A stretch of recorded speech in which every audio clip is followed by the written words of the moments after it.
And we're live. Welcome to the Best in Slot Podcast, a Warcraft podcast by the community for the community. I'm your main host, Sparty, and I'm here with my co-host, Midgettes, and our good friend, Spencer. This is episode 37, and we'll be talking about the BFA Expansion Hype, the War of the Thorns, and getting to know Spencer from the Starting Zone. So I do want to give a big welcome to Spencer from the Starting Zone. They are the World of Warcraft Podcast, which always warms my heart. He's the main inspiration for really me getting into podcasting and an overall audio wizard. Welcome, Spencer. Thank you. Those were very kind words. Thank you for having me on. This is really great. I've been excited to do this show for a while, so I'm glad it all, clicked together tonight. Yeah, no, it's perfect timing, and I know how much hype you have, and it's exciting. It's exciting to get you on the show, and you're the kind of guy that like reinvigorates me for all these things, and I'm so excited to hype myself up through you and get ready for BFA. Now, I'm glad that I have a positive effect on your WoW experience. That is exactly what I look to do. Awesome. And we also have Midgettes here. And I would like to step in here before you both talk all night without me and say, welcome, Spencer. Thanks. It's wonderful to finally get down and sit and chat with you about things, Midgettes. It's wonderful. Well, I might get to talk, but I've decided I might be listening a lot tonight. Oh, well, well, I'm sure we can find, there'll be plenty of space for you to fit in some opinions here or there. I certainly will try my best not to ramble too much. Well, maybe she'll cut us off. Both wonderful. Keep us on track. That's your task today. Just keep us on track so we're not talking for 2 hours. Well, so are we going to start with that silly joke or what? Oh, I got plenty of jokes. Which one did I promise? Which one I'm going to say today? I can't remember. No. Did I say the Pebble one yet? No, I don't know. I don't listen. Okay, well I've got two. So the first one, maybe Spencer. Spencer, did I tell you the jokes? Have you heard the last jokes? No, I have not heard the jokes. All right. So there's two. And obviously, I've got a lot of material from lots of people. So this one is, what did the small, shy pebble aspire to be? What, I don't know. Sparty? What did he aspire to be? A little boulder. Oh my. All right, okay. So that was one of the planned jokes, but I was actually going through my joke calendar. Here's the proper joke for the day. All right. So this is a math one as well for both of you, and I hope you guys. Why do we have two? Hold on. Because there's two guests, or there's two people on it, so each of you are getting a joke.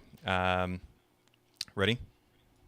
All right. So this next one: if you have 13 apples in one hand and 10 oranges in the other, what do you have? Really big hands. Damn it, that's the punchline. Oh, we can't bring you back. I think that worked. I only like that because Spencer knew it. That's the first thing I went through. 13 apples in one hand. Oh my, I could carry maybe 5, maybe. And that would be where you're supporting them from underneath and there's some stacked on top, pyramid style. That. Yeah. I could maybe do that. 13. You're what are you, an ogre? My goodness. Or you're carrying, you could also be carrying bags. They could be bags of them. That would also work, I suppose. This is true. I mean, we didn't think this far in the joke. No. But I guess anyways, my analysis of your joke is complete. Thank you for... Oh, man. That was awesome. Well, in other good news, I have discovered just recently that the Go Right strat is the working strat for the Lucid Nightmare Maze, because Aloria just finished it in 45 minutes too, beating the right strat? all of the people who did it last night. Thank you.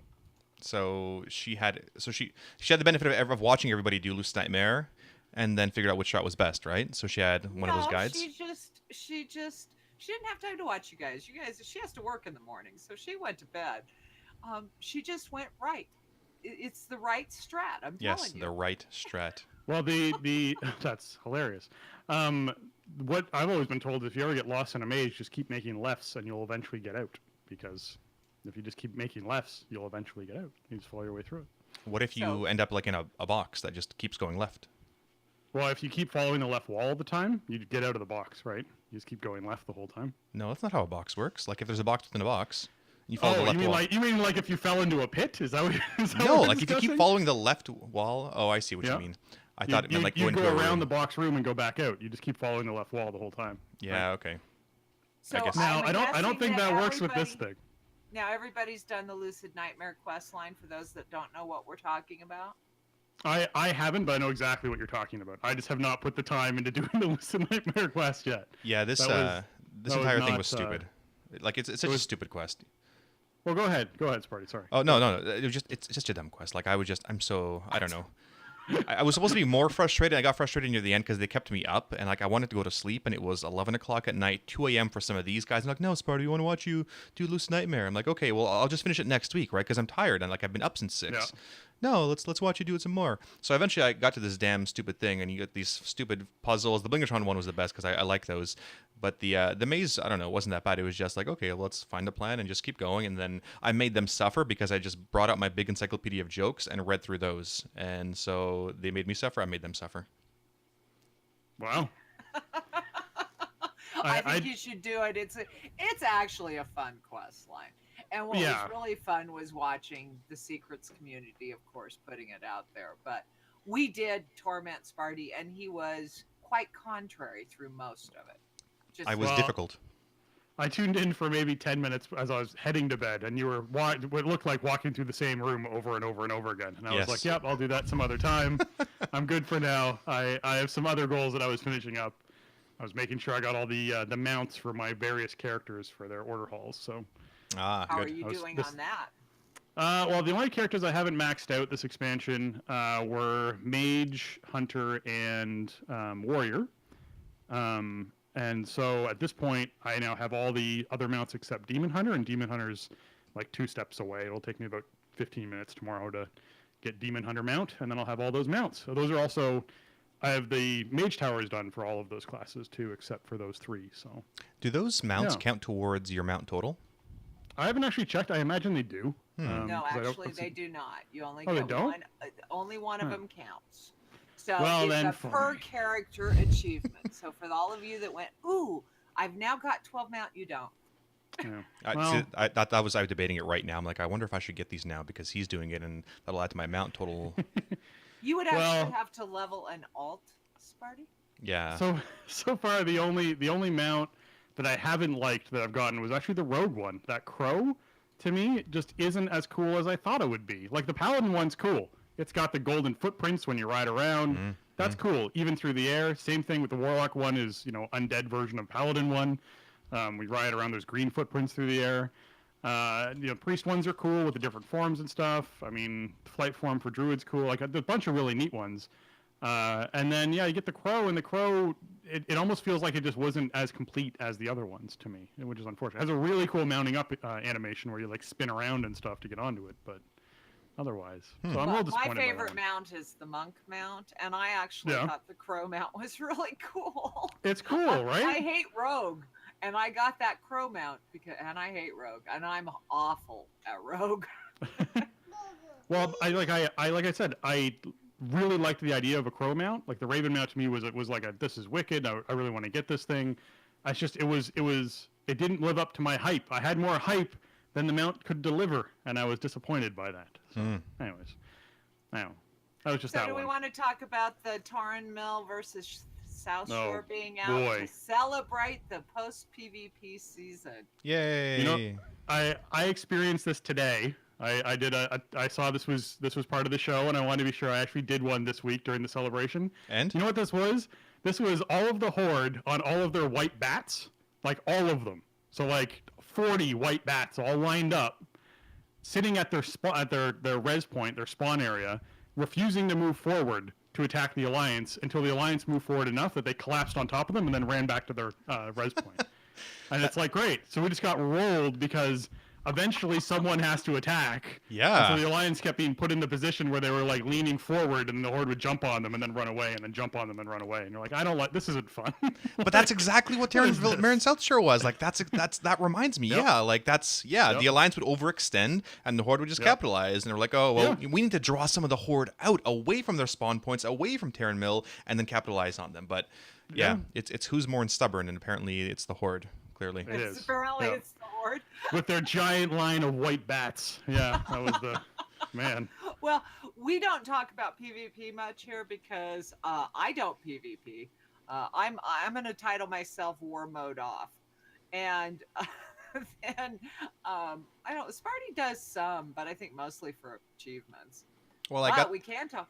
Go ahead. Yeah, I got the recently I was doing the Lord of War title along with the Nemesis ones back in World of Draenor. So those were on my bucket list for a while.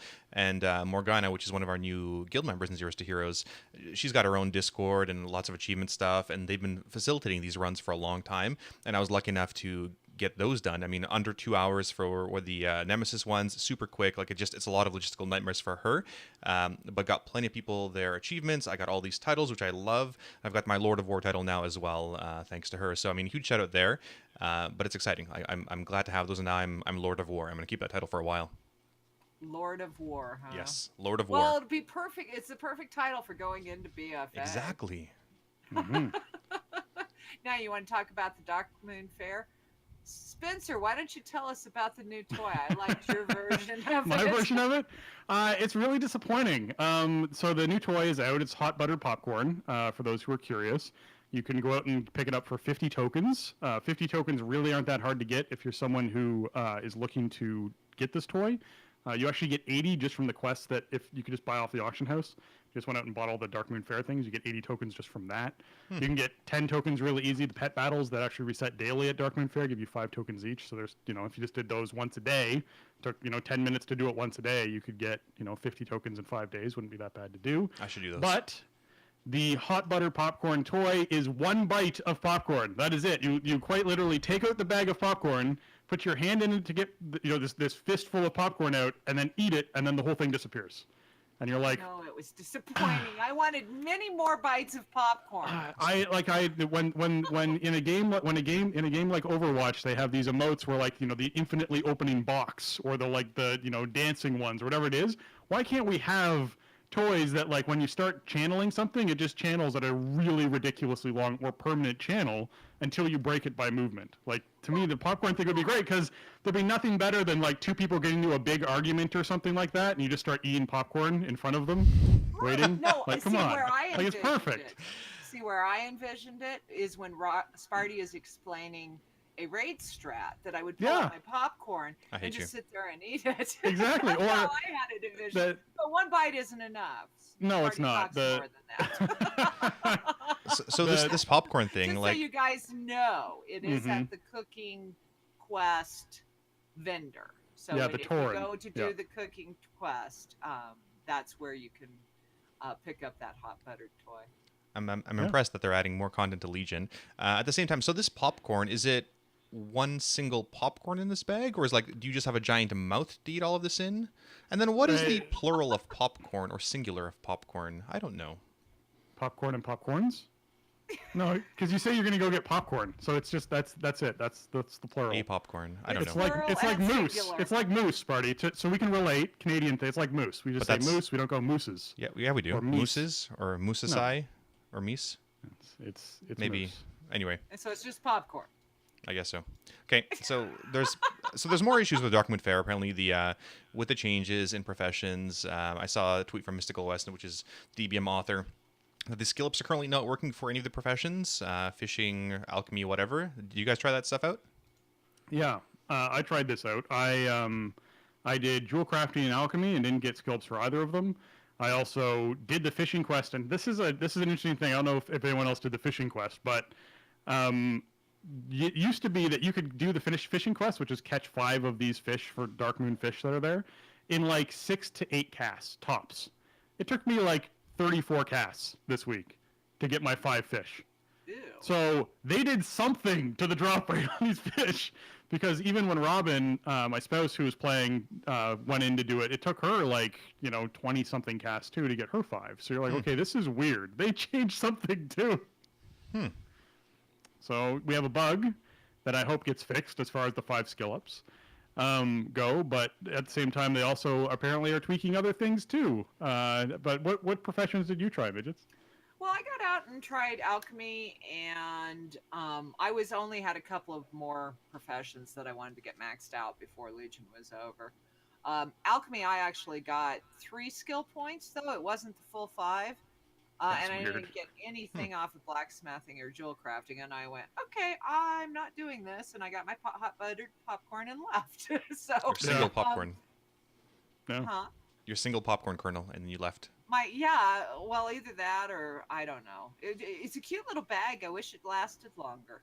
I can see a lot of uses for it. The duration is probably a good 1.2 seconds. Is probably, you press the toy, you got about 1.2 seconds, it's gone, and that was it. And you're you like, better hope you're paying attention, because I almost didn't see it. Yeah, and then you have to wait a minute for the next time you can pull your popcorn again. Apparently, you're microwaving it every time for that 1 minute just to make sure you get your popcorn. No, they're micromanaging my popcorn intake, and I don't appreciate. I see. Where I'm at. I see. It'd be fun though, like if While we're talking about things that we don't like, I think Sparty is still in love with the guild. Oh my god, the community UI. It's so dumb. It's glitchy. It's most recently we had a new player join the guild, and it wouldn't recognize it. Like he could speak in guild chat, but he couldn't. And then he would only show up in community chat, but then with no name. So it was just two closed brackets around nothing. Oh, God. And it was just like, what is going on here? So I'm so frustrated and done with this community crap. It's frustrating. And so at this point, I've turned it off entirely. I've used it once for the achievement runs for Nemesis and Lord of War. But aside from that, I have no plans to use it. I'm not going to promote it at all. I've got a new script here that I'm happy to share with you guys as well. Basically, Zorania has made a script that repops the guild UI. So I've got a macro set to J instead of communities. It now pops the old guild roster and the old guild tab, and then upon clicking it again, it hides it. So yeah, you could go /guild roster each time or make a macro, but it won't hide it. So this script allows it to turn it off and on as needed. I'm really frustrated with this. I was hoping for a lot more upon BlizzCon reveal about communities, and it's really disappointing at this point. That being said, the one good point about it was the audio quality in the communities was pretty decent. It was okay. But that's they have Blizzard Voice, right? So Blizzard Voice sounds good. So you'd imagine that at this point they should have fixed all the audio issues with their games. Yeah, you'd hope so. There are enough games that have them now, right? We can only hope. Only hope. So what have we been doing before we start talking about what's coming up? What have you guys been doing, both Spencer and Sparty, to finish off the last bit of Legion? I've been doing some mounts and pets and that kind of stuff, and now I have an add-on rarity which shows which mounts, toys, and pets I'm still missing. I don't really care about the transmog stuff. It's frustrating for me to go back to these previous tiers which I cleared 13 years ago to go collect the armor, even though I already had it. So I have zero interest to do that again. So I'm collecting some mounts now, which is fine, and pets and toys and things like that. And then some achievements. These titles were the big one. I'm getting closer to finishing things I want to do. Obviously, Field Medic was there. Now the Fisher Friends and the Margos crap. I'm so done with fishing. Archaeology I might do a little bit, but beyond that, it's gonna be just a lot of guild prep and guild work going into the next couple weeks. What about you, Spence? My big goals for Legion ending were ending at 7.3.5. Like the Mage Tower stuff to me was like the last push to get like the absolutely I have to finish these things out of the way. So that once I finished that, I was like, okay, the rest is just kind of gravy. So that was let's level up a couple more characters during Legion Invasion. So I did that. So I got my actually at Mage I leveled up this past week. So I now have a Mage at max level, as well as a Death Knight at max level. Leveled both those up through Legion Invasions, which was nice and easy. And then, as I said, I was doing the class Order Hall mounts, so I'll probably do the Order Hall now for the Mage, because I haven't really touched it, and get through that, because I'm kind of excited to see what that is like and what their storyline is. Mm-hmm. Maybe over the next week and a half, week and a half before the expansion comes out. Week before, well, it's not even that. It's like a week. It's 9 days. Whew, it's close. Before the expansion comes out, I'll see about getting a little bit more Order Hall stuff done for my Death Knight too. And just try and get those mounts, right? Because that's I guess the last thing for me. I was doing the fishing stuff. I still have a little bit more to do on that, but like I said, this just feels like the gravy period for me. Today I went through all of my characters on all of my servers and just cleaned their bags and ordered stuff up and sold a bunch of gear and just got things organized out so that if I did choose to pop onto one of those characters at some point into BFA, I wasn't jumping in and being like, oh man, like I have to do all this, clean all this junk out of the bag. Like I can just jump and go. So I like to do that at the end of the expansion. I didn't do that for Warlords. I just sort of like rolled into it, and I definitely had like the amount of ore that I had sitting inside reagent tabs of some of these characters was ridiculous. Like the crafting tabs of some of these characters was ridiculous. Mm-hmm. It's like, because apparently when I was doing Warlords, I was just doing my mine and my garden every day on this alt and just throwing it all into a bank tab. Well, that's great. Perfect. So now I have a ton. Oh, I also, the other neat thing is I took all of the legendaries I'm not going to use and threw them all into my void storage. So they're delete them out of now. the way now. Well, you could. I don't know. I feel some sort of attachment to the fact that they're legendaries. But yes, and void storage to me is just a really large, open, useless space at the moment. So why not just fill it with legendaries? This it is works true. for me.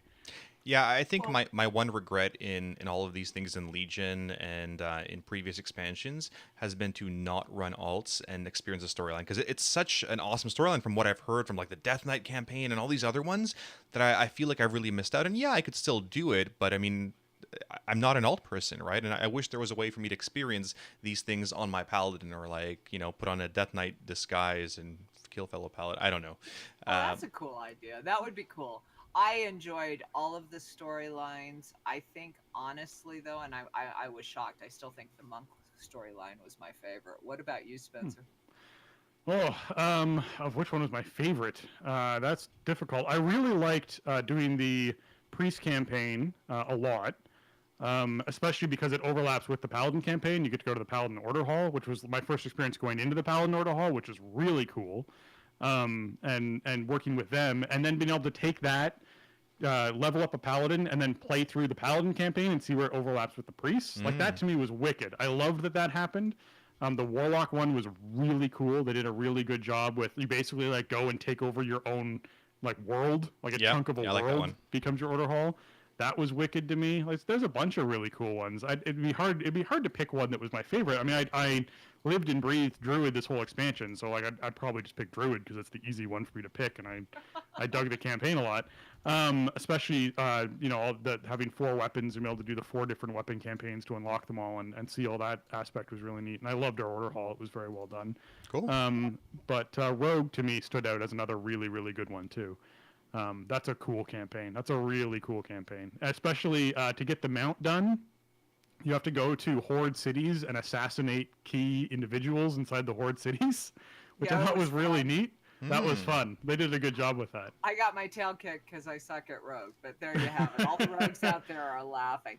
One other note before we start talking about BFA and all the things coming. One of the Cloud Serpent, which one is it? The one out of that drops by Elegon, the Astral Cloud Serpent. Yeah. Apparently, it's been dropping like crazy. We had like 5 people get it. So if you now's don't the time. have that mount, it might be worth trying to get that this week. You mean the Elegon mount? Wow. Yes.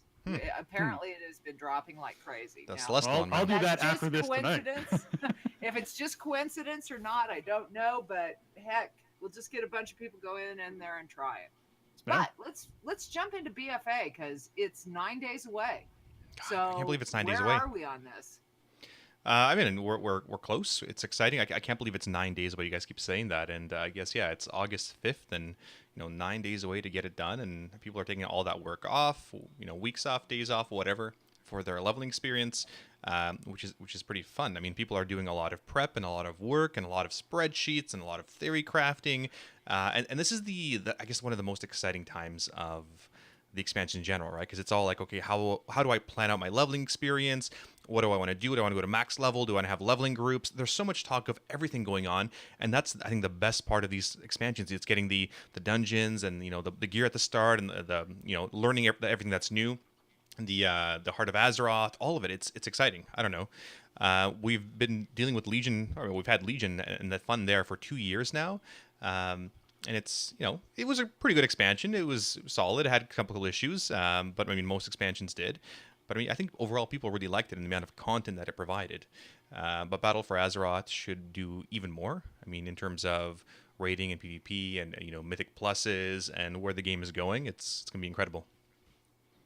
I guess technically 8 days, if you're US. So, I mean, it's exciting. It is. It's crazy. The fact that we're going to get... So we had a chat on Starting Zone last week when our patrons called in, which is a really good time when they do that. And we were talking about how people are going to miss the 3 a.m. launches for East Coast, the midnight launches for West Coast, right? The lining up with all your friends at 11 o'clock at night or 10:30 at night and waiting. In some cases in the bitter cold, depending on when they were launching the expansion and where you were living. to sort of get this event happening, and you're surrounded by, for me, what was the one midnight launch, which was 3 a.m. launch I went to, that was a really big deal for me, was Wrath of the Lich King, and to be standing around in a crowd of people, being like, I didn't know there were this many people locally in my town that played this game. That's what was crazy to me. Is you're like, there's like 50 or 60 people here who are hardcore enough to come out and do this. Like, that's a lot of people. And there are tons of discussion happening. At that point, Illidan had obviously been such a big boss in the previous expansion. Lots of people were like, have you killed him? And did you get to do this? And how far did you get? And what were you playing? And like those sorts of questions to me, there was a lot of hype around those launches. So it's a little interesting to be like, okay, we're now doing a synchronous launch across the world. East Coast, for me, I'm going to get it at like 5 o'clock in the afternoon or something like that on a Monday as opposed to the Tuesday. It just feels strange that's going to be happening. But at the same time, for someone who's, no longer in their teens, no longer in their early 20s, it's really nice to start playing the game that early. And then be able to, like, go to bed at, even 2 in the morning or 3 in the morning and like actually feel like I've accomplished a lot in that period of time, as opposed to doing the like, I'm going to nap at like, 7 or 8 o'clock at night until, 10 or 11 and then get up and get ready for the expansion and then run like straight through the next day. It's nice to sort of have them shifting that a little bit from that point of view, for sure. Yeah, there's been a bit of a priority shift in terms of how things are done, but like you said, we're not, these young college kids anymore. We have other responsibilities and we can't do these midnight launches. And yeah, there's plenty of, new blood going into this game at this point, which is awesome. And we want to see more of these new young players. But a lot of us that are, getting older, that, I can't do these midnight launches. Like, there's no way that I could do a 3 a.m. Like, even streamers out there are doing these 24-hour streams. I have no idea how they're staying awake. Like, there's no way, right? I mean, with a kid and a family, and I'm trying to take, the afternoon off work, so because I'm on the West Coast and I can, probably make that happen. But yeah, like I'll play 12 hours straight or, 14 hours or whatever, but I still need to sleep. Like, there's no way I'm going to be able to play all night and then, go to work in the next day. So yeah. Well, not only that, you were cranky last night, so I can't imagine it. Oh my God. It was 11 o'clock, but I was, it was Scotch and Lucid Nightmare, and it was where, Well, the next part of it, Blizzard put out, if you've been watching the forums, if you've been watching the Blizzard, your launcher or Wowhead or any of those places, all kinds of information has been coming out. And Blizzard put out a news post called Closer to the Heart of Azeroth. And it says, after completing the Battle of Lordaeron, you will be directed to meet Magni. I can't wait. He's one of my favorite characters in game. Once again in the deserts of Silithus. He'll present you with the Heart of Azeroth, a powerful neck piece that you'll take with you on your new adventures in Kultaris and Zandalar. And I'm so excited about. I enjoyed the leveling zones in beta, so I'm very, very excited about the core story of Battle for Azeroth. I have to say, and we'll cover it more when we talk about the War of the Thorns, but I really enjoyed the storylines in Battle for Azeroth, so I'm really excited about it. So I think that's coming soon. Isn't that coming like next week, maybe? I think next week's supposed to be the Lordaeron scenario is what we're getting on Tuesday. Yeah, and then so after that. So I'll be curious if it's after that or if it's right before launch. What do you guys think? I mean, I think we'll get the scenario next week, and then the next section will be as the game releases or as whatever the BFA goes live. You'll do the Magni portion, do your thing, and then go from there. I mean, we'll see. I'd agree, Sparty. I think we're probably going to end up doing it that way, and there's going to be that thing of how many mounts can be stacked on top of the quest giver at the same time to try and collect your neck. Well, they did fix it, right? In a couple of the expansions, they had that sort of little buffer area around Khadgar, whoever it was, and you were not able to actually walk in that area, and then it dismounted you as well, which was great because, even accidentally, people with their massive friggin' mammoths or whatever mounts, it gives you space to actually target the NPC. And I mean, that's been a learning from Blizzard every single expansion that they've improved upon each time. And as long as there's no helicopters, I think we're going to be set. right? I mean, the Legion launch was pretty solid, fairly staggered, or decently staggered, where there wasn't too many phasing issues, but it was good. I mean, hopefully we'll see the same in BFA. I have faith in Blizzard. They do a good job overall. We've had some challenges this go around with the framework, but I always go in with the belief that I trust Blizzard to get there. Mm-hmm. And so even though I'm not, and we've talked about it before, when it comes to BFA and the hype, I don't have the same hype I've had for previous expansions, and I think a lot of it is because of the war mode. But I still have faith, even when they presented that as I get in and get immersed in the game, that I'm going to enjoy it, because I've enjoyed Blizzard games for 10 years, and obviously I spend a lot of time in them. So I have faith, but I can't get that hype. I'm getting the new expansion excitement just because it's new and different, but I haven't been able to hype up with that. So well, yeah, I mean, it's really cool stories, and you got to find what's going to hype the game for you, whether it's stories or new mounts or PvP or new mythic pluses. You got to find what's going to make you happy and what's going to get you excited in this game, whether it's new content with your friends, whatever, right? And that everything is different for each person. Like for me, it's going to be, hey, I love the new experience. Everyone loves the newness and really gearing up your character and increasing the power of your character and doing new dungeons and learning and failing and having all that fun along the way. So I always love the start of the expansion. it is exciting, and I always get a whole bunch of new pets to level, so that excites me. But we should probably move on to the content release schedule. Warcraft has also put that out. I hope everybody's been reading their launcher. But just so you know, what's coming up, how is Older coming out and the PvP season and all of those things. Well, with respect to what they're doing in BFA, they're doing what they've done in previous expansions, which is give people enough of a buffer period that they don't have to rush and they don't have to get all crazy level, in the first week and then get right into raiding. It gives them enough time to, you'll have the 14th, and you'll have roughly 3 weeks to get your characters geared up and leveled and enjoy the storyline before normal and heroic opens on September 4th. September 11th, Mythic will open up and Raid Finder Wing 1, and then September 25th, so 2 weeks later, Wing 2. 2 weeks after that, Wing 3, and so forth. PvP season, so September 4th is really the big content date, I would say, in terms of raiding, PvP, mythic keystones, all of it. So you'll have 3 weeks to gear up your characters or gear up your alts or do whatever you want. Plenty of time. So take your time, enjoy it, right? I mean, every time I've been doing these expansions, I've enjoyed the testing experience, the beta experience, and reported all those bugs while I did it. And then on live, I would just rush through it because I want to get through things really quickly. This time it's going to be a bit of a mixed bag in terms of, I want to do it pretty quickly. But at the same time, I want to enjoy all these cool storylines and the cinematics we haven't seen and, see what Terran's got in store for us. So I'm excited for it. It's the first expansion that I've sort of mixed those things around a little bit, and I haven't spoiled too many storyline portions for myself. What about you, Spencer? Man, the opening of an expansion for me, it's really evolved over the years. So because we have this month essentially, almost like 3 and a bit weeks between when the expansion launches and when the actual raid opens to gear and work on your character. And what I've been doing this year, what I've tried to do previous years is take a week off when the expansion comes out, so I can just play in that period of time, get the leveling stuff out of the way, get the familiarity started with the expansion as to what my sort of routine's going to end up being.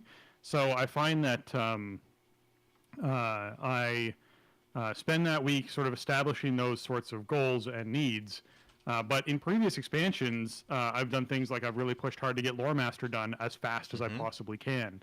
I have yet to find someone who earned those achievements before me, which I think is neat. I wish there was a world first Lore Master dealio, because I would love to see where I sort of lined up, whether I was in like top 3 or top 5 or like something like that for this, or first, who knows. So it'd be cool to see that. But so I used to do those sorts of pushes. I might still do that push this expansion, I'm not sure. But my main goal is always, get in there, start gearing towards raids, get the habits down, work on professions, maybe level up a second character just so that you have, the alchemy stuff going, if that's not something you have on your main, so you can get flasks and all that stuff out easier, because those things are really expensive early on in the expansion. We found out this expansion that cooking is something that was a total pain in the butt. Oh yeah. To try and get that going. So same thing with BFA. Is it going to be a pain in the butt? Is that going to be something we need to work on? Do we have to discover recipes, or how do we find them? So getting that farming going to make sure those consumables are taken care of.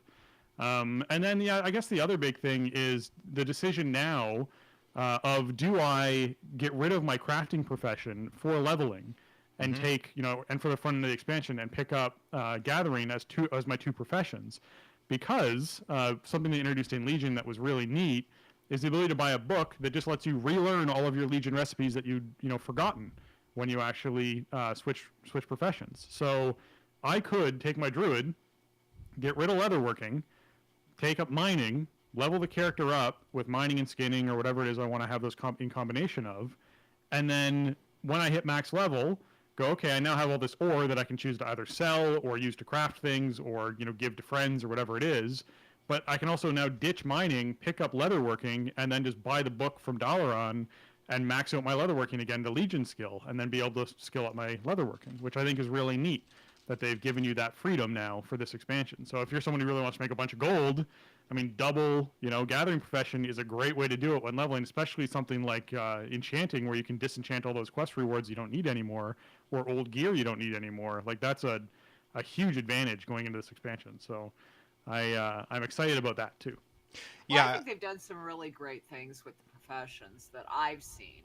And kind of went more back to an older school of thought on the professions. It looks like most everything is behind reputation, and if you do all of the quest lines, which you need to do all of the storylines to open up some of the, I think it's the war fronts or the island expeditions. I'd have to go back and look. If you do all of those, you're honored and revered anyway, and most of them are not at exalted. So I think they've made some good changes, and it'll be exciting to see. And I hadn't contemplated, maybe doing enchanting on the way up, because I'm not really going to need those things. So that's a really good idea, Spencer. Yeah, I did the gathering thing. I was planning on doing blacksmithing and mining for Legion, thinking that I would have more time to go mine nodes, and I didn't, and that was a big regret on my end, in terms of, well, I don't have time. I gotta now redo alchemy, and I need to get all that stuff up before the first week of raid. So I have my flask, so I have cauldrons, which came even later on. So I don't think I'm gonna do it this time. And yes, I could drop alchemy again. I don't know. I don't know if I'm gonna have time to do mining. And I mean, I love it. I love just flying around, or running around, getting nodes and that kind of stuff. And that's always appealed to me, even as a raider, of just doing something sort of mindless like that and helping myself or my guild out. But I mean, we'll see. I think I'm going to stick with blacksmithing and alchemy, and I have so many unobtainable blacksmithing recipes at this point from Nax 40 and everything else that I can't drop that.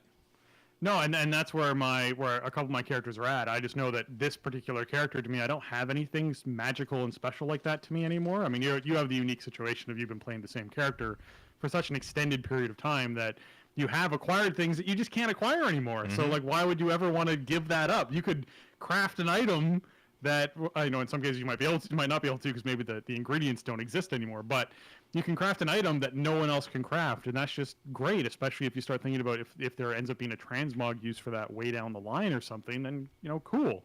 That you've cornered the market on something that no one else has access to.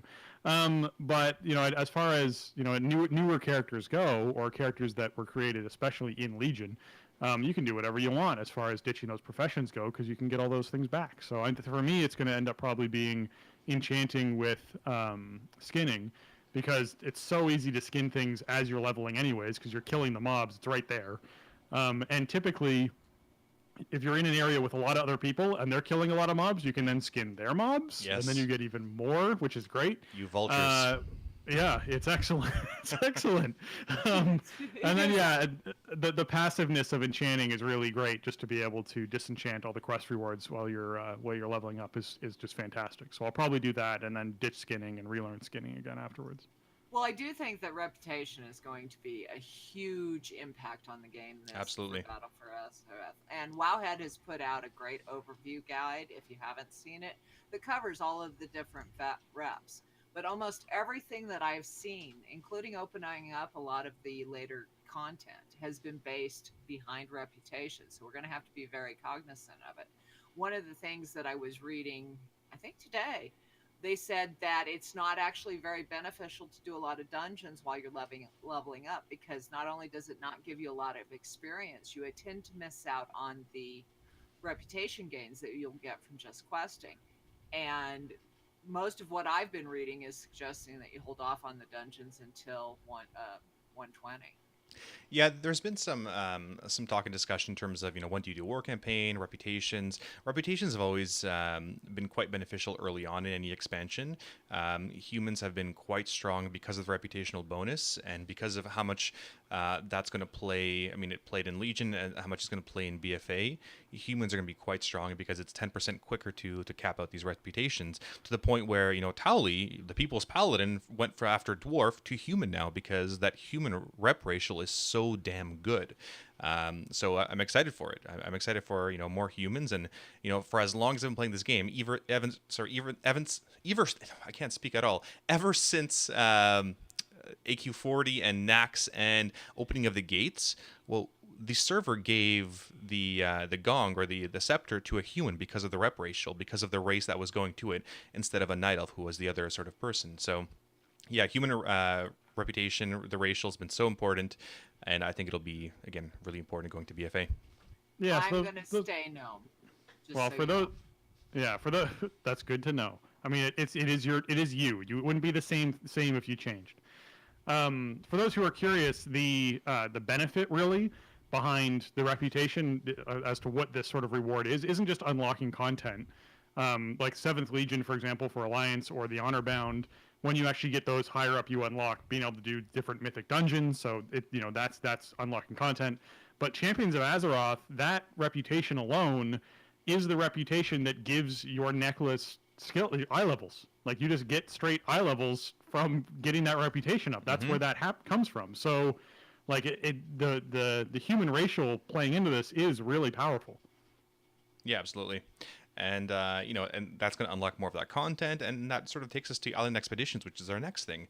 Actually, I thought we would there's just more sort of combine all the guides, because we wanted to spend a little bit of time on the War of the Thrones. Sure. And I was going to jump through the guides, and then jump into. I wanted to spend a little bit of time on Medivh's Raider Lexicon, but there's a couple of great guides on WoW. There's a lot of new content coming out, folks, and so I would be watching your launchers, and I would be watching places like MMO Champion and Wowhead. Wowhead has a great Island Expeditions guide. Their guides have been fantastic, and then of course, Blizzard put out the Terra Guard Sound Visitor Guide, just like they did all of the other zones. And I encourage you to check it out, because there are really cool things to do. But I want to spend a lot of time on it, because I want to talk about the War of the Thorns. I mean, you might be right. It might have been supposed to be Thrones, and they just spelt it wrong, and it came out as Thorns, and they're okay, it's happened now. It's live. We're just going change all the other PR on the back end. It's now Thorns. That's what we're going with. That happened back in BC. They did that. They misspelled something, and I mean, they eventually changed it back. It was one of the raids.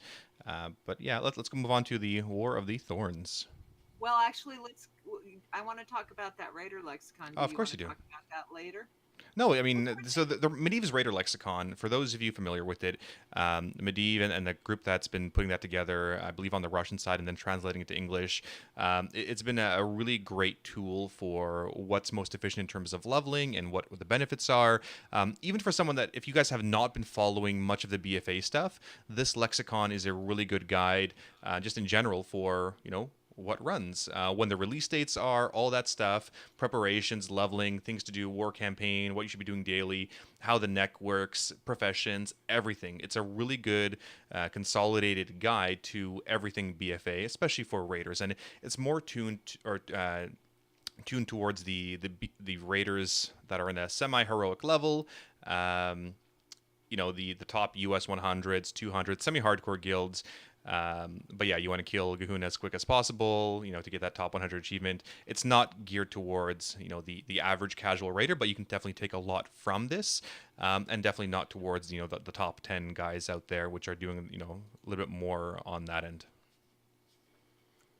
I think it's a great guide, and I think it gives people some great tips for leveling to what they should be doing every day, and gearing up and planning for the expansion if you're going to be raiding. So we did link it in chat, and great job. I thought it was great in Legion, and I think it's just equally great going into BFA.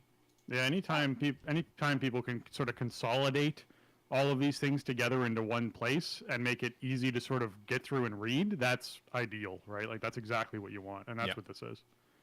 For sure. It's wonderful. So let's jump into the War of the Thorns and all of our thoughts about it. I don't think we need to spend a lot of time on the Warbringers on Jaina, because that one came into the community and it was cool, and we talked about it a bit last week, but boy, this last week we've had a lot of changes. Let's start with the Sylvanas clip. I mean, that was fun. It was a little funny. I don't know. I mean, I thought it was okay. I thought the memes were hilarious, and the bear midriff power slide into Arthas's sword was hilarious for a marksmanship hunter, which is really the big one, and that's why she's so upset. I don't know. I mean, it's a great way of telling the story of how she's sort of come full circle from defender of life to now all about death and trying to kill everything that's alive. For whatever her motivations are, or whoever is, puppeting the strings. I mean, I thought it was okay. I enjoyed it. It's sad, obviously, and they've got some really good emotion in the Sylvanas Warbringers, but yeah, it was good. I mean, from an alliance, I'm a non-Night Elf, obviously, so I care slightly about the World Tree. I wish they would have just blown up Exodar instead, because nobody goes there anyway. But I mean, people are gonna miss that tree for sure. And all of the Draenei complaints can go directly to Sparty. Do people play those anymore? I don't know. Your wife does. Oh yeah, well, I guess. Oh yeah, remember her? Yeah, she still plays. So what did you guys think about the quest line to the burning of Teldrassil? Wow. Okay, so I mean, I guess we'll start with Alliance side. So let's go Alliance. Yep. Alliance. They're first, anyways.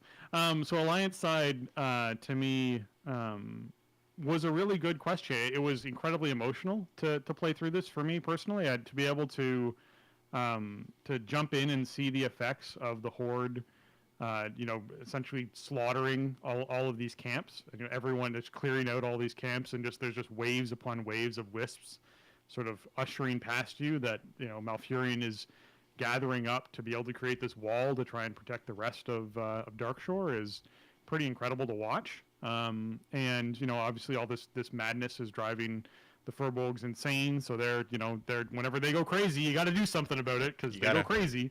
So for the Alliance, it's like, hey, we gotta kill off all these Furbolgs because they're gonna attack us from behind, and we can't fight a war on two fronts. And the Horde are all like, well, we got to kill the Furbolgs because we need their camps. We need to use their houses as ours.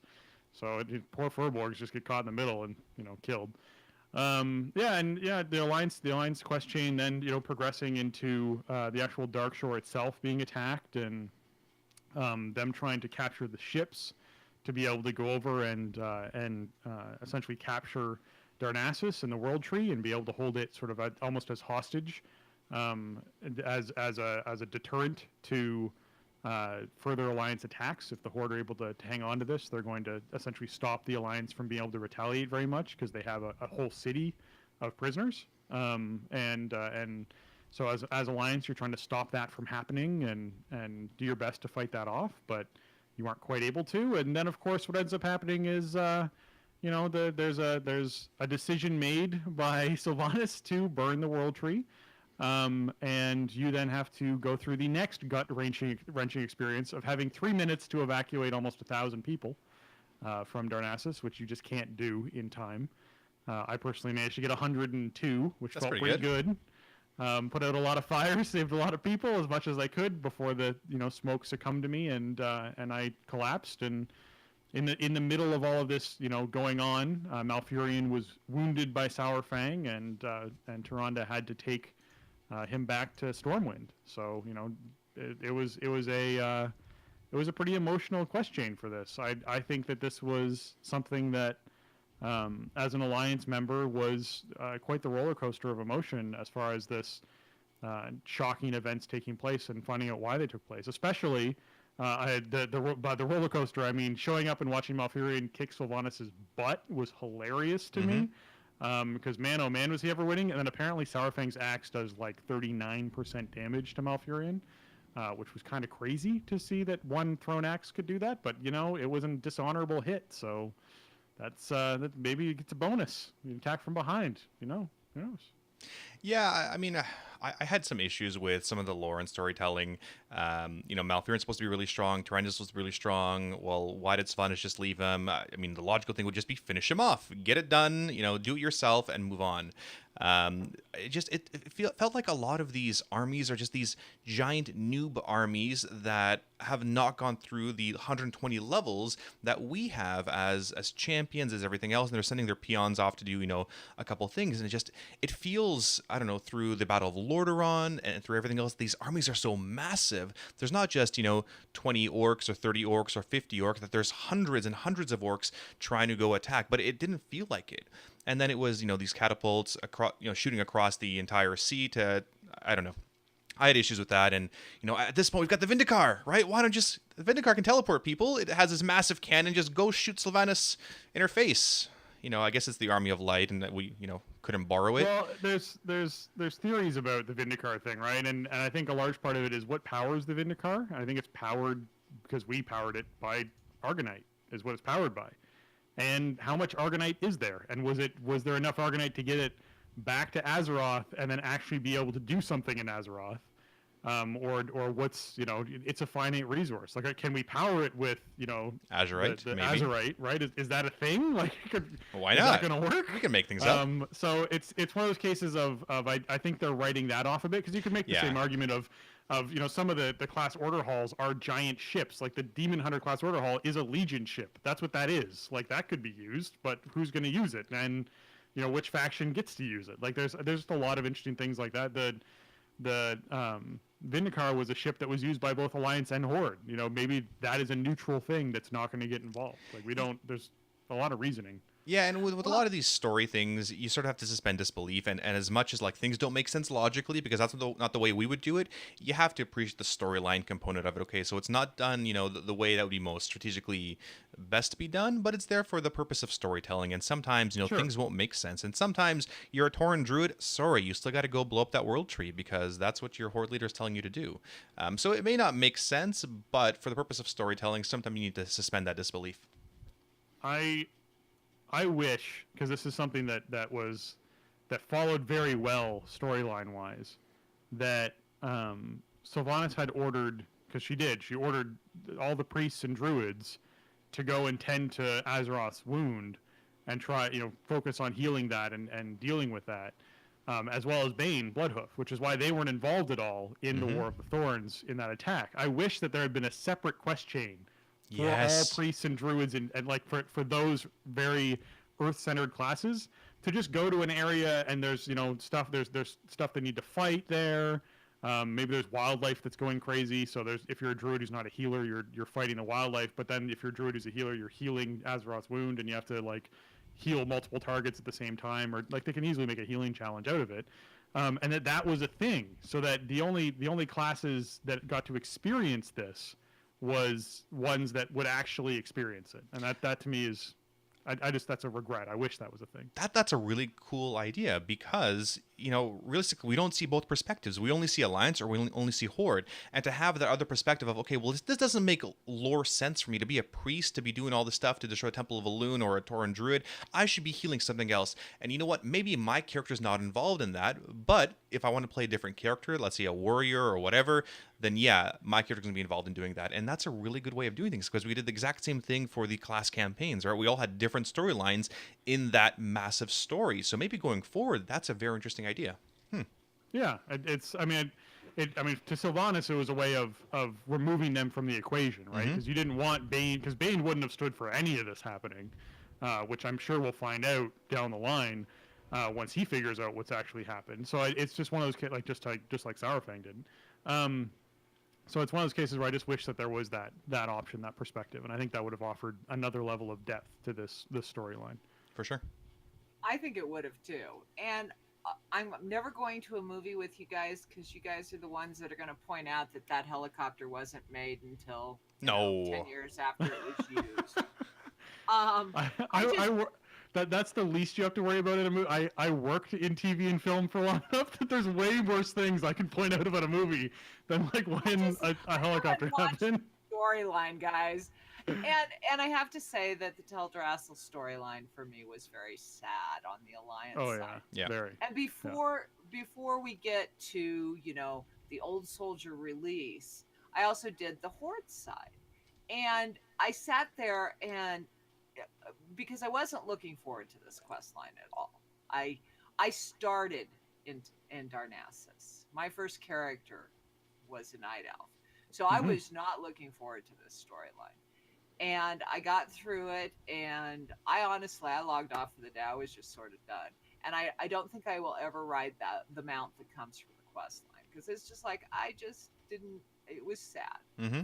On the other side of it, on the Horde storyline, I actually, before we got to the Old Soldier, I sat there and I watched the scenario with Saurfang, and I was like, I could follow somebody like this. And even though he did hit Malfurion in the back, he still had an honor and a conscience. And I was like, I took the Alliance side of it harder than I did the Horde side. And I sort of went, I couldn't follow that evil witch. I can't remember her name. Sylvanas. But I could follow him. And so it was interesting doing both sides of the story, and I hope to do that in BFA, is to do both sides of the story, which is something I've never done in game. So it'll be interesting. But that quest line for me in Saurfang was really incredible. What did you guys think? No, go ahead. No, it's mentioned. No, you go. Okay. I thank you. I did the Horde quest campaign as well, and the Horde quest campaign for me. And I'll do the brief little recap I did for the Alliance thing, I guess, too, is literally just the opposite of the Alliance. You sort of log in. There's a lot of, we didn't disband the army after the Legion, battle that we had, the war against the Legion that we had. We're keeping the army together. The army is going to be, feigning that it's going to Silithus, but it's not. It's actually going to go to Teldrassil, and we're going to try and destroy Teldrassil. So you need to go and rally with Saurfang and tell him it's time to shift the army. They're waiting in the Barrens. So you go to the Barrens and you tell them to shift the army and head north. And then you do some like underhanded, sneaky tactics where you slaughter a bunch of night elves with poison in a lot of the villages, and then you sort of tromp through, burning all the villages and killing everything in your wake, kind of idea. You have to tell people to prepare for the army coming, so you prepare a couple of base camps for the army to make sure there's food and weapons and things like that, and then you have to obviously deal with the Furbolgs and take their camps too, because you need more space for your army. And there's the big wisp wall up, and you have to find a way to make holes in the wisp wall to get your demolishers through so they can get through and destroy things, because demolishers can't fly. Everyone else can just fly over the wall. You sort of, work your way up north, and then Saurfang comes in over the hills. That you send him on a mission through Felwood to get to find some smugglers with different routes through the back hills of Felwood into Darkshore, and so he goes off and essentially attacks the Alliance from behind in that sense too, but in a bit more of an honorable way, because it's actually like an army, and you could see them coming, and it wasn't just stabbing everyone in the back. Yeah, and then literally just plays out of you, as a Horde member, you are not trying to kill the civilians, you're trying to capture civilians under the command of Saurfang. So Saurfang's been really clear that he wants you to capture people and tell them, we're not going to hurt you, we're just going to imprison you, basically, because to him it's a dishonorable thing to just slaughter civilians. And so it isn't until he realizes that Malfurion's been missing through this whole attack, and that he's probably off fighting Sylvanas, that he decides to go out and actually try and find this. And when he comes across Sylvanas getting her butt kicked, he has a knee-jerk reaction of getting into the fight, which he shouldn't have done, because it was a fight between these two, and he shouldn't have done that. And not only that, but he attacked Malfurion from behind, which was also a dishonorable thing to do. So he is really stricken with his moral compass, because for him, not only was it not his fight to get involved in, but it was also, not his place to attack someone from behind as a dishonorable thing to do. So when Sylvanas gives him the choice of killing Malfurion or not, he chooses not to because he just doesn't feel like he deserves that kill. He hasn't earned that. It's a dishonorable thing to do. It's a dishonorable blow to make. And so then when Sylvanas, he's already conflicted with that, but when Sylvanas then decides to burn Teldrassil, which is where he's been capturing all these people in the plan to then go to Teldrassil and hold them all there as this big thing that will stop the Alliance from retaliating in any way because, hey, this is a big bargaining chip, you then have them burning all of those people and that whole space, which he then, remarks, there's nothing holding them back now. They'll come at us, like they'll all come at us. Everyone's going to come at us now because of this. Mm-hmm. So it's, Yeah, if I was a Horde, and I haven't done the Horde storyline, but from everything what I've seen, Saurfang embodies really what the Horde is all about, and that honor and the battle and everything else, and I would absolutely follow him. It's the honorable way to do things, not necessarily the most pragmatic, which sometimes Sylvanas is, but yeah, I would follow Saurfang because that's what I respect in terms of a leader. Also, just listening to that storyline, it sounds like the Alliance spies are really crappy. Like, they just have really crappy Alliance spies. They're in Barrens, and like nobody tells them. Like, there's not enough warning. I don't know. Yeah, well, the worst part was because what everyone had figured is that Sylvanas is sending these people down to Silithus. That's where Stormwind sent their whole army. Stormwind sent out all their ships and everything, right, to guard Silithus. So it's like, oh great, so now we have to turn around and head up to the northern part of the continent because that's where the actual fight's happening. So that was. And for all of you, those people who haven't done the quest line, we blew it. Sorry. I hope you all have done it. Yeah. Oh, it's 2 weeks old now. I hope you have. Yeah. And the more I think about this, I think we should talk. Sorry, and the more I think about this, it's just. But there's mage portals. There's portals available. I don't even want to think about. I don't know. I'm going to ruin it for myself. Quit. Leave my helicopter alone. Yeah. Okay. It may have been 10 years. Pretty later. much. I do want to spend some time though because it was sad and it was disheartening. The community outreach and the treatment of our developers and writers was horrific. And I think as a community, we should be outraged that regardless of a storyline, that we would attack the people who put out this content for us at that level. And there's a difference in being upset that you don't like the story, because trust me, I was sad. I didn't like the story. I was cranky too.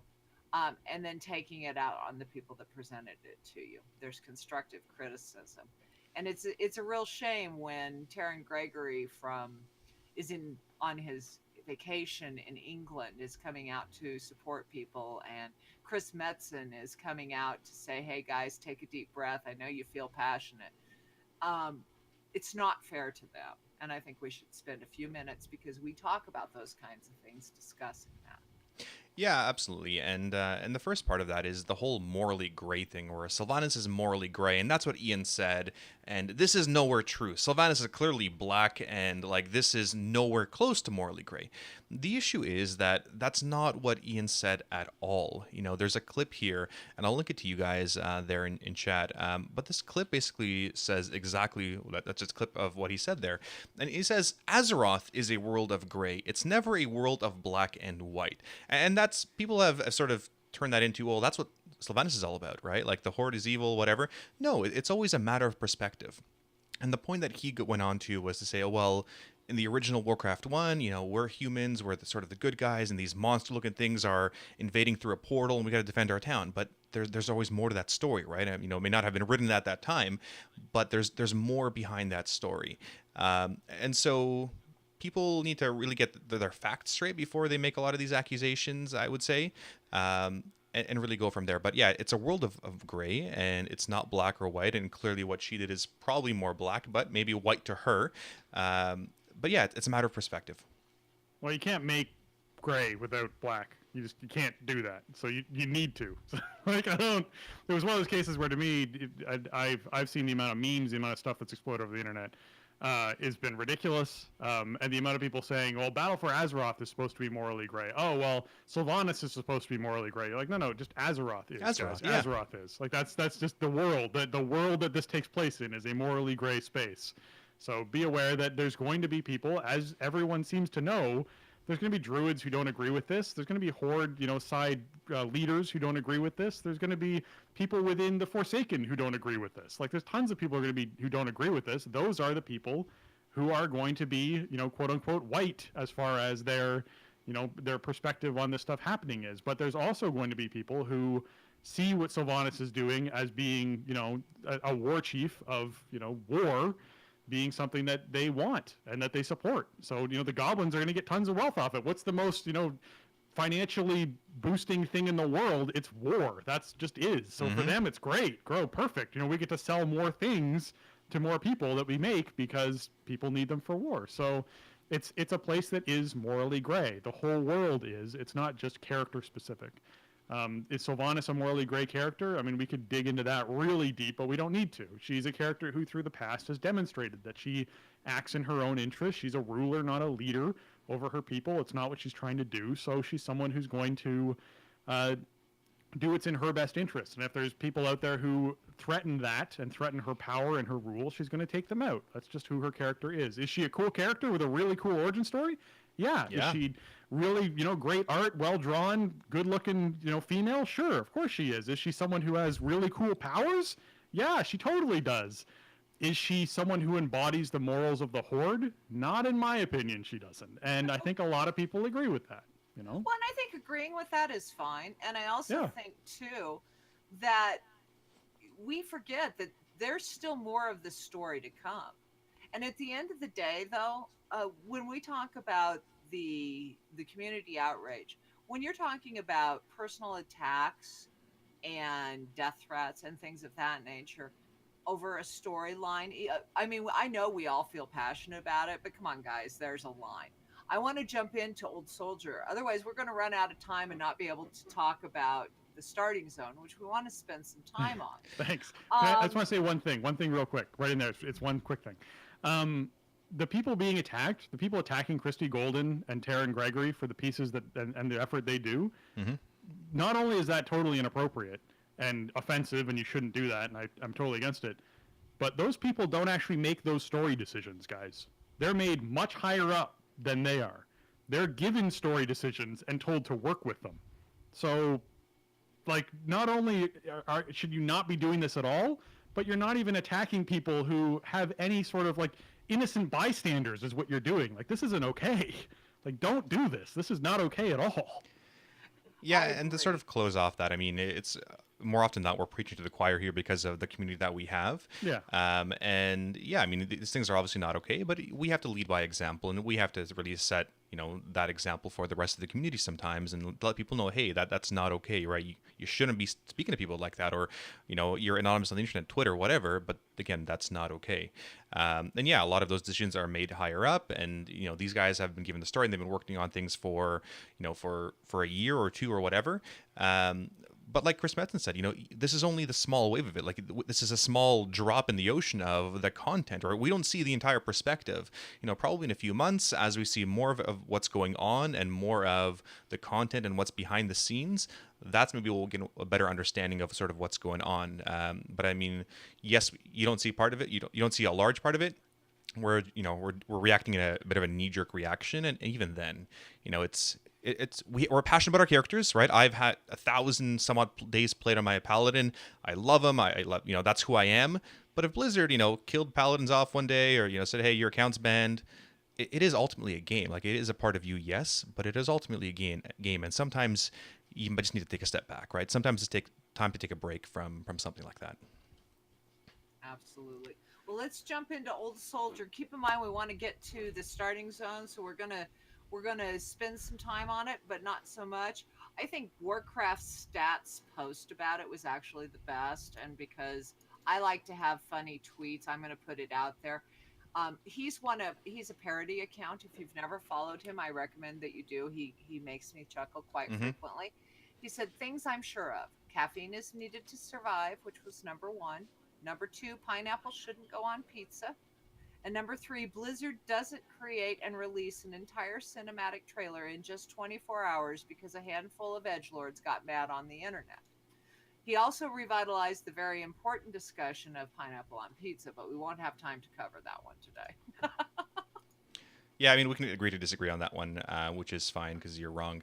But yeah, I mean, I love Warcraft stats. They're always hilarious. The guy that does it is awesome. And yeah, it's not a knee-jerk reaction to a released old soldier. It was timed and deliberate. And because of the release in China or whatever it was, that's the timing, right? I mean, there wasn't any announcement for it, but that's exactly the reason why it happened. It wasn't, oh, well, everyone's getting really upset. The Night Elves are upset. The Horde are upset. Let's show them a different perspective, really to throw some water on this fire. That wasn't the intention at all, and obviously there was a reason behind it. And it was an awesome, awesome video. The best part about it, though, I think, is Zappy Boy, which I believe, Sparty, you really like Zappy Boy, right? Zappy Boy is a stupid name. It's going to lead us to idiocracy. You just call him by his proper name, Zakan, okay? That is his name. It's not Zappy Boy. He's not little, bullshit elemental shaman. It's not Zappy Boy. No, he's got a proper name. He's a proper shaman, and respect his name. Don't call him, little dingleberry shaman, whatever it is. Just no. Zappy Boy is a dumb name. It's like, why don't we just call him Zappy Poggerschamp, Twitch Kid for life? What do you think, Spencer? I let people have fun with their memes. I'm not going to be someone who comes in and tells people to stop having fun, and that's not okay. Personally, I'm not a fan of Zappy Boy, only because I feel like it's been overdone. I think that's the only reason. If Zappy Boy was something that had lasted about 8 hours, I'd be like, okay, cool. Yeah. His name's Zakan. Let's go with Zakan. The fact that it's like caught on like wildfire and it's a meme and it's like still going, people are still generating them today and like linking them in places where I see regularly. I'm like, okay, I'm not going to comment on it as far as like, I'm not going to reply to that person and be like, this is tired, stop doing this. It's like, you're having fun, have your fun, that's cool. I personally don't support it. I just don't find it funny and that interesting. I think it was cute at first. I actually replied to some of the first tweets about it because I thought it was cute. But then it kind of went beyond what I wanted it to be. Well, I am going to add a Blizzard forethought on that, which is I won't tell you who said it internally, but someone in leadership at some point did say, let the Zappy Boy memes flow. Well then, fine. I mean, they're not the fun police. They're trying to encourage fun, whatever. We can agree to disagree. I think we should jump into the starting zone or we're going to be here all night because I want to hear about Spencer's podcast and I want to hear more about what you bring to our community. Yeah, so maybe I'll do a bit of introduction on Starting Zone. From what I know, they've been around for a long time. Mick Montgomery and Spencer, and I was there with Alt, and now Jason from Shieldwald runs it. It's a huge, awesome podcast, one of the biggest podcasts in the World of Warcraft community, in Warcraft itself, and it's got a lot of other little spin-offs through Spazbot Studios. They've had some high-name players and high-name developers on their podcast in terms of starting stories and origin stories and all that stuff. It's a wealth of knowledge, wealth of passion, and they're really the inspiration that got this podcast starting. I've been wanting to do it forever, ever since they invited me on the first time years ago. So I finally got through it, and Spencer was the big audio wizard that helped me through my podcast stuff and gave me a lot of inspiration to get started. So that's sort of my intro of you guys. Maybe I missed probably a bunch of things, but yeah, why don't you tell us all about Starting Zone? Sure. Yeah. So we are, a World of Warcraft podcast for new and experienced players. Is how that's sort of our tagline. We started this out the whole podcast started a year ago, but Jason and I took over it from Mick and Alt. It was initially Mick and Jesse a couple years ago now, I guess. We're actually at the point now where I think Jason and I I think we're about 20 episodes away from making more episodes than they had made, which is really weird that we're going to turn over to the point where we've been essentially doing it longer than they have, which is very strange. So it's basically a podcast that Jason and I wanted to create to be able to keep players interested in what's going on in the game right now and focus on what's happening in the game right now and what you can do in the game right now. So if you're someone who is just not really feeling the motivation as far as I don't really know what I could do in the game. I'm kind of bored. There's nothing to do. There's nothing to do in Warcraft. Like that kind of personality. If our podcast gives you things to do, we talk about all the different achievements and all the different things that are happening right now in the game that you can take advantage of. And we really just work towards inspiring players to really get into playing the game more and enjoying getting more out of their play experience, not missing out on something, right? There's so many times where it's like, that archaeology quest to get your ghost mooses up. It's only up for 10 days. If you don't happen to notice that it's up, it's not going to be up again for 6 months. Like, take advantage of it now, kind of thing, right? It's not this week. This week's a really boring one, but that's the type of thing we get into. So just to be able to sort of remind players and encourage players to sort of jump in there and take advantage of what's in the game, right? And really get into the content. That's what we're here for. Yeah, so if you guys really want to be inspired, I mean, whether you got a bit of a lull here, you're feeling a little bit of burnout, listen to the Starting Zone, because they're going to hype you up and re-energize you and reinvigorate you to play more World of Warcraft and find something new to do. We play the game a lot. Jason and I both play the game a lot. And that's something that I really like about this podcast, is you and Midgets both play the game a lot. And I think it's really important that people who are talking about, World of Warcraft are right there in it. They play the game a bunch. They're as involved as they can be in the game to have opinions formulated that are firsthand accounts. We're not big fans of going to news sites and then just reading off news. That's not what we're here to do. We're here to tell you what's happening in the game from our own experiences. Sure, we pull from news organizations to make sure we don't miss anything, but we give you our take on it, and we go out and we try it, right? That's what it is. We want to be sure that we are, just like tonight trying the popcorn toy before the show, like I want to be sure I got that in. I want to be sure I did a brawl before the show. So I had those experiences to talk about, right? Mm-hmm. Like it's important to have that. So, yeah. Yeah, and I think the great thing about the show is that it's genuine, and like you said, it's not, they're just talking about different content. They're actually experiencing the content and giving you, the first-hand experience from it, right? And the passion really translates through that podcast, and it inspires more people. And so where can people really reach the podcast? Whether it's Twitter or Twitch or wherever. What are the best sort of resources for players to go to? Sure. So, we have a website, which you can just Google the Starting Zone podcast, and it'll pop up. But it's the Starting Zone .spazbotstudios.com is our website. Our Twitter account is just the Starting Zone on Twitter. So if you just look that up, you'll find us. We stream live Tuesday nights at 6:30 p.m. Eastern on Twitch. We stream the whole show live, and that's at twitch.tv/spazbotstudios, which is the company that we're sort of headed under. As far as our podcast, if you're, we have a Patreon for people who want to support it. That's just the Starting Zone on Patreon. We have a store where you can buy shirts and stickers and hats and pillows and all sorts of fun stuff, and that's on TeePublic. So it's teepublic.com/stores/the Starting Zone. And there's tons of places you can find it. Right now, we were just checking the other day. Actually, we are the 24th video gaming podcast in the U.S., which is kind of crazy. That's really exciting. So we've had a lot of growth lately, which has been really great. A lot of people have been discovering us, and we've had a lot of really great people join the community. We have a Discord that you can get to through any of those sources. It's all linked in there. And so we have a very active community that chats constantly about what's happening. We have spoiler channels so that we sort of separate out stuff, because one of the big things we really embrace on the show is, like I said, talking about what's happening right now in the game. We don't focus as much on, hey, this is what's coming up in 4 weeks. We might tell you, hey, by the way, this is coming up in 4 weeks, but we won't then, spoil you on it and dig into, BFA spoilers and that kind of stuff, because we're not looking to do that on our show. We don't feel like we're starved for content when it comes to things to talk about in the game. So we don't need to go out and sort of pull from, the latest PTR and beta information to tell you about it, because most of the time that information changes so many times before it goes live that we just like to hold off a bit and just focus on what's happening now.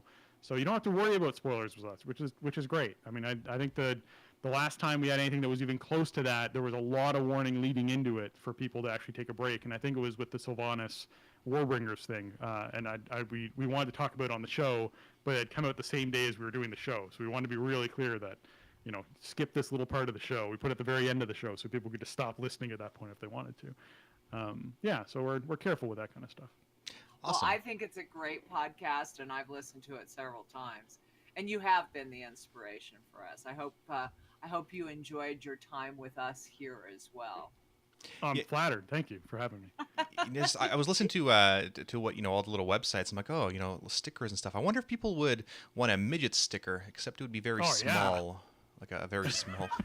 Oh, a fingernail size stickers. There you go. Because it's a gnome, right? So yes, made it even smaller.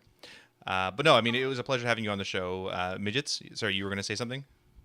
I was going to give you a hard time about picking on my gnome, but go ahead. Well, no, go ahead. I'll just say real quick, if you're looking to find me online, not the show, like just me, more of me, I'm on Twitter. It's twitter.com/Spencer_Downey. Or I'm on Twitch streaming stuff every now and then at twitch.tv/SpencerHD. That's where you can find me. Thanks. Awesome. And so just really to close out, we have a lot of passion for this game and we love our characters and we love the direction it's going. And sometimes we'll disagree with the way it's going, but, we still love our experiences going into it. I firmly think that BFA and this war for or battle for Azeroth is just the tip of the iceberg going into what may happen. Really quickly, what are your thoughts for what do you think BFA's plans are going to be? Some of the story, BFA hype. Where do you think it's going to go? Okay, I think that we are going to have, and this is all tinfoil hat, guys. This isn't spoilers. That's what we want. Tinfoil hat.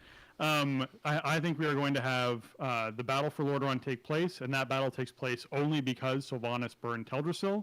Had she actually captured Teldrassil like planned, there wouldn't have been the opportunity to do that because any kind of offensive like that could be a retaliation against the Night Elf people. So she enabled that to happen, and that's going to be the perspective from the Horde. I think they are then going to oust Sylvanas after the things that take place during Lordaeron. And during that battle and after these other repercussions, I think she will probably be exiled and become factionless. And she'll probably have to wander the wilds for a while and probably won't show up till the very end of the expansion. I think that either Bane or Sourfang, but probably Bane, will be the new war chief of the Horde. And that will be a really interesting kind of transition to power and sort of returning to the honors and the traditions of the Horde that people care about.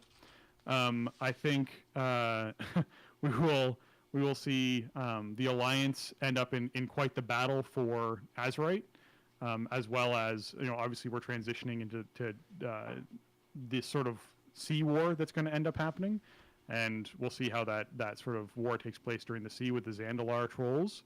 And I think the Zandalar trolls will delve a little bit too deep into the darkness and will actually, with their blood god stuff that they have going on, will actually awaken old god stuff, and the old god stuff will be what ends up being the big boss for the game, is the old god stuff that is very blood related. So blood of Azeroth being Azerite, blood trolls, blood going into old god stuff. I think we have a blood theme for the expansion. I think that's where we're going.